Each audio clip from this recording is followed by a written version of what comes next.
રીત 2 કોયડા ઉકેલ. કોયડા ઉકેલની અંદર તમને રકમ આપી હશે તેના પરથી અત્યારે તમે સમીકરણનો ઉકેલ મેળવો. પહેલા આની અંદર રકમમાંથી આપણે સમીકરણ મેળવવાનું અને સમીકરણ મેળવ્યા પછી એનો ઉકેલ મેળવવાનો એવું થશે. આની અંદર એક સંખ્યામાંથી 1/2 બાદ કરીને મળતા પરિણામને 1/2 વડે ગુણતા જો 1/8 મળે તો તે સંખ્યા કઈ? તો તે સંખ્યા કઈ એ શોધવાનું છે. એક સંખ્યામાંથી જ્યારે આવું આપેલું હોય તો પહેલું એને ધરવાનું છે. ધારો કે તે સંખ્યા x છે. એક સંખ્યામાંથી હમણાં નથી જોવાનું, એક સંખ્યા એટલે લખવાનું ધારો કે તે સંખ્યા x છે. તેની જગ્યાએ તમે એવું પણ લખી શકો કે ધારો કે એક સંખ્યા x છે, એ પણ ચાલે. ત્યાર પછી છે માંથી 1/2 બાદ કરતા તો આપણને કઈ સંખ્યા મળી છે? x. તો x અહીંયા સુધીનું જે હતું તેમાં તમને x મળી ગયો. x માંથી 1/2 બાદ કરતા એટલે x માંથી 1/2 બાદ કરતા ઘણાને એવું થાય કે મેડમ આ લખતા નહીં આવડતું, લખવાનું કશું આની અંદર છે નહીં, તમારે આ રકમની અંદરથી જ લખવાનું છે અને આના તમને 1 માર્ક્સ મળી શકે એમ છે. તો સમીકરણ બનાવતા પહેલા આપણે આ ધ્યાન રાખવાનું છે. તો પહેલું એક સંખ્યા એટલે આપણે શું લખવાનું છે કે ધારો કે તે સંખ્યા x છે. હવે તમને આ x મળી તે આ એક સંખ્યાની બદલે x લખવાનું. x માંથી 1/2 બાદ કરે એટલે x માંથી 1/2 બાદ કરતા તો તમને ખબર છે x માંથી x ઓછા 1/2 તો આ x ઓછા 1/2 મળી ગયા આપણને. બરાબર છે. હવે એવું કીધું છે બાદ કરીને મળતું પરિણામ એટલે આ જવાબ આવ્યો તે મળતા પરિણામને 1/2 વડે ગુણતા. તો x ઓછા 1/2 ને મળતા પરિણામની જગ્યાએ આપણે લખવાનું છે x ઓછા 1/2 ને 1/2 વડે ગુણતા. 1/2 વડે ગુણતા એટલે શું કરીશું? આ સંખ્યા 2 છે, આમ બે પદવાળી કહેવાય.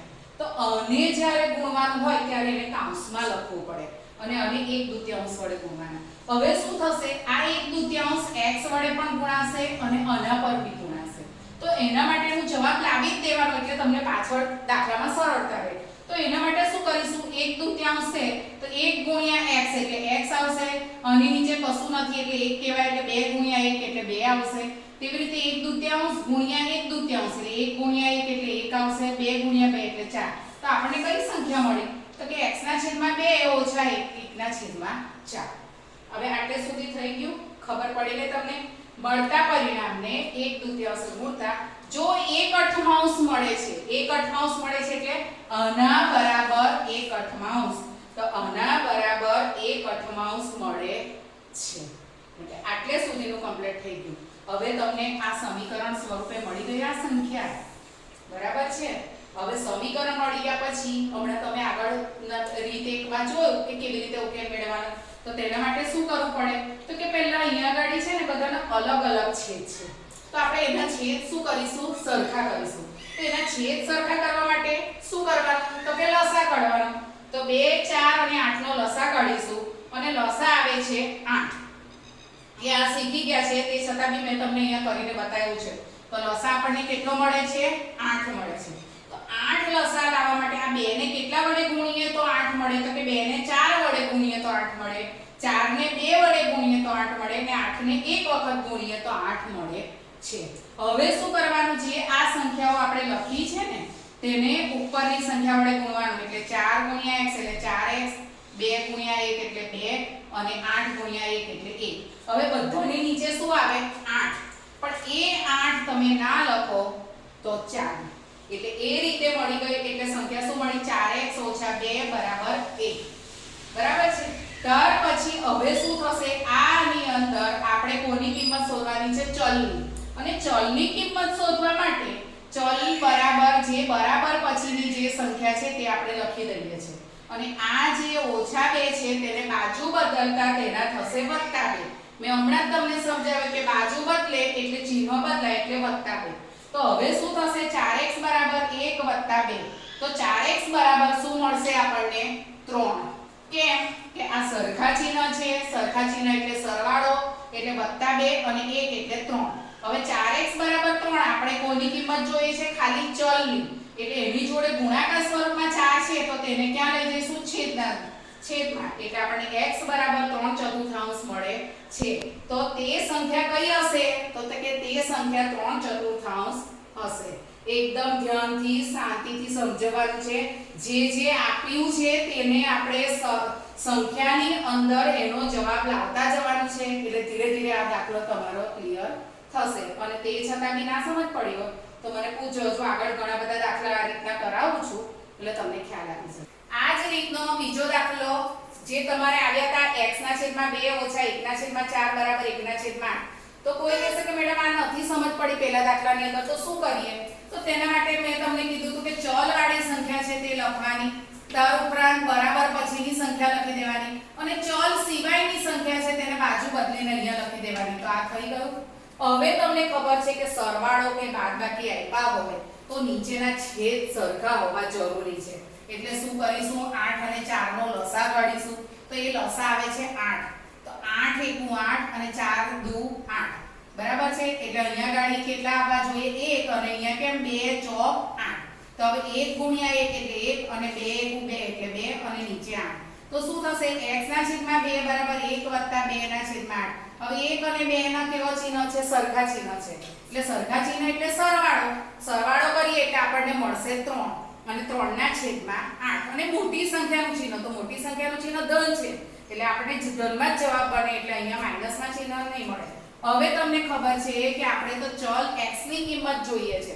અને ચલ x ની જોડે શું જોડાયેલું છે? છેદમાં 2 છે. તો એ 2 કાં જશે? ગુણાકાર સ્વરૂપે. એટલે આ બાજુ જશે. એટલે બાજુ બદલાશે. એટલે 2 * 1 = 2 અને 2 ચોક 8 એટલે ઉપર 3 વધ્યા અને નીચે આવે છે 4. એટલે પણ 3 ચતુર્થાંશ મળે છે. આ બીજી રીત છે. હજી ત્રીજી રીત પણ છે, પણ આ બે રીત ઈઝીમાં ઈઝી છે એટલે મેં તમને કરાવી છે. હવે તમારે આ જ રીતનો દાખલો મેં હોમવર્કમાં આપ્યો છે. એક જ દાખલો આપ્યો છે. જેટલી રીતો હશે તે પ્રમાણેનો એક એક દાખલો હું તમને આપતી રહીશ એટલે તમને ખ્યાલ આવે.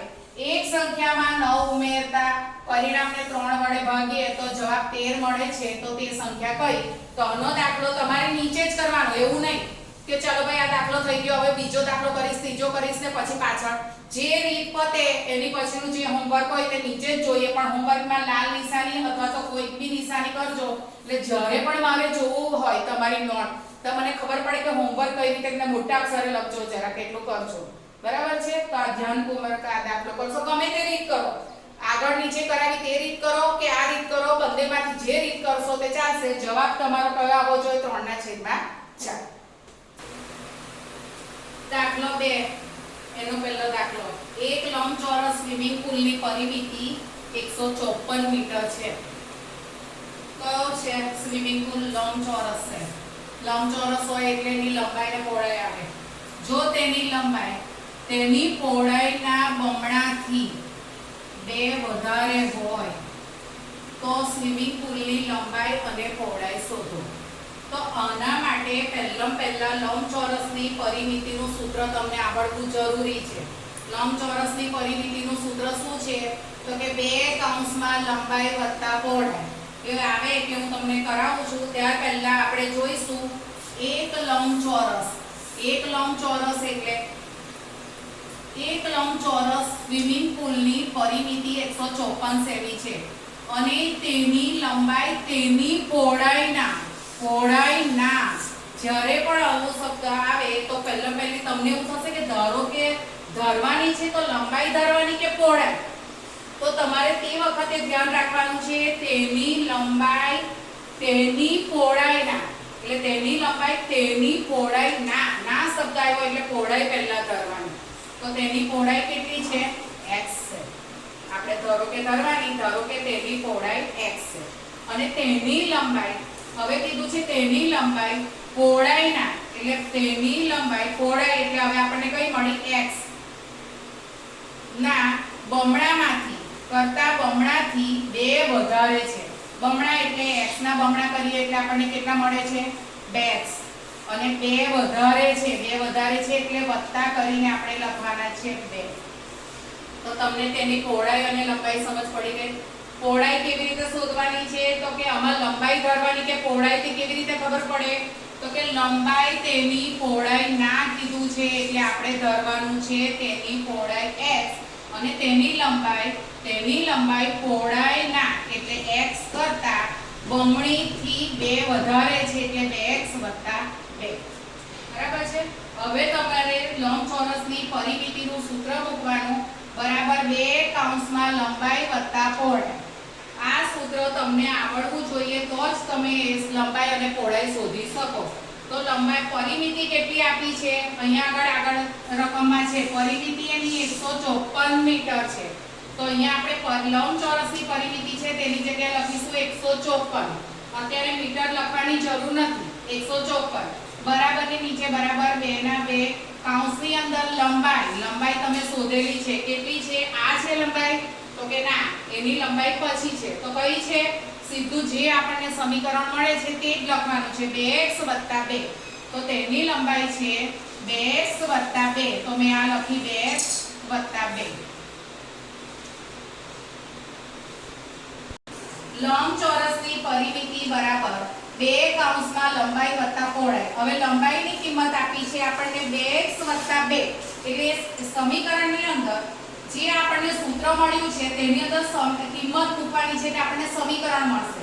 તો લંબચોરસની પરિમિતિ બરાબર 154 બરાબરની નીચે બરાબર 2 ની નીચે 2 અને લંબાઈ એટલે 2x 2 એટલે 2x 2 અને ત્યાર પછી છે વત્તાના વત્તા અને પહોળાઈ એટલે x એટલે આપણે પહોળાઈ બરાબર શું લઈશું x એટલે પહોળાઈની જગ્યાએ x લેવાના છે 154 ની નીચે 154 બરાબરની નીચે બરાબર 2 ના 2 હવે અહીંયા થશે 2x અને x એટલે કેટલા થશે 2 ચોકલેટ અને 1 ચોકલેટ તો તમે કેટલી ચોકલેટ લો 3 ચોકલેટ તેવી રીતે 2x અને 1x એટલે એના થશે 3x અને વત્તાના વત્તા અને 2 ના 2 ત્યાર પછી હવે આપણે 154 બરાબર આ 2 છે તે આની જોડે પણ ગુણાશે અને આની જોડે પણ ગુણાશે આની જોડે ગુણાશે એટલે શું થશે 2 તારી 6x અને વત્તાના વત્તા અને 2 ગુણ્યા 2 એટલે આપણને મળે છે 4 હવે શું થશે 154 બરાબર 6x 4 મળ્યા તો હવે 6x આપણે તો ચલની કિંમત જોઈએ તો જ આપણે લંબાઈ અને પહોળાઈ શોધી શકીએ તો ચલની આજુબાજુની સંખ્યાઓ ઓછી કરવાની તો પહેલા +4 છે એને આ બાજુ લાવીશું એટલે કેવા 4 થશે -4 એટલે 154 - 4 બરાબર 6x 154 માંથી 4 જાય એટલે આપણને મળે છે 150 150 બરાબર 6x એટલે 150 બરાબર આપણે 6 ને ક્યાં લઈશું છેદમાં x ને એકલા પાડવાના છે એટલે x બરાબર 150 ના છેદમાં 6 બરાબર મળે છે x બરાબર 25 બરાબર છે એટલે આ આપણને મળી છે x x એટલે શું હતું તો કે પહોળાઈ તો પહોળાઈ બરાબર x બરાબર 25 મીટર અહીંયા એકમ લખવો જરૂરી છે હવે લંબાઈ આપણી કેટલી છે તો કે 2x 2 2x 2 એટલે 2x 2 લખવાનું 2 એટલે x ની કિંમત 25 છે તે લખવાની વત્તાના વત્તા ને 2 ના 2 25 2 એટલે 50 અને આ 2 છે એટલે આ 2 એટલે 50 2 એટલે 52 મીટર થાય છે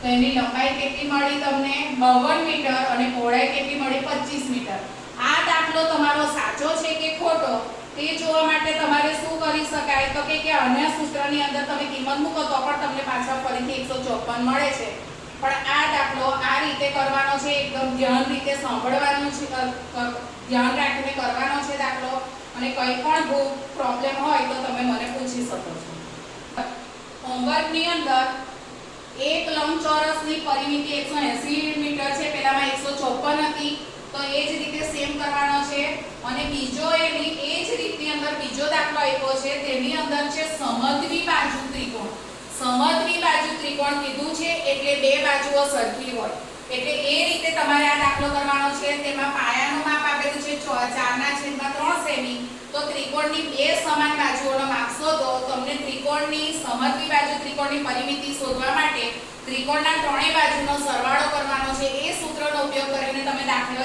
સ્વપ્રયત્ને આ કરવાનો છે ના આવડે તો પછી હું કરાવીશ અને જે પણ દાખલો કરો અને તમને ના આવડે તો તેની નીચે જ જગ્યા છોડજો પાછળ દાખલો કરવાનો નથી જે દાખલાની જે રીત હશે એની નીચે જ હોમવર્ક મોટા અક્ષરે લખજો અને રકમ લખેલી હોવી જોઈશે કમ્પલસરી